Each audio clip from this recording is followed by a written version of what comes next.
सुनिए साहेब जी मोर बलमुआ हेराई गए।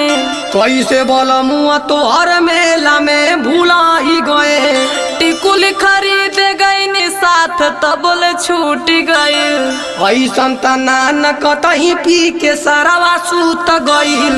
पढ़लो लिखल न ऊ हवे कि घर चली आई है। पहिले लगाई बचार सोटा जब उ मिल जई है। हंस खुश घर से ऊ मेला में लेके आए वो।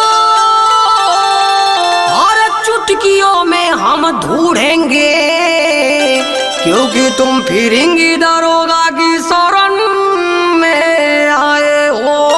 अरे दरोगा जी खुशी ना बड़ा उपकार हो रहा। अरे ठीक है भाई, लेकिन हुआ क्या था? सुना और जाने रिसिया के कहा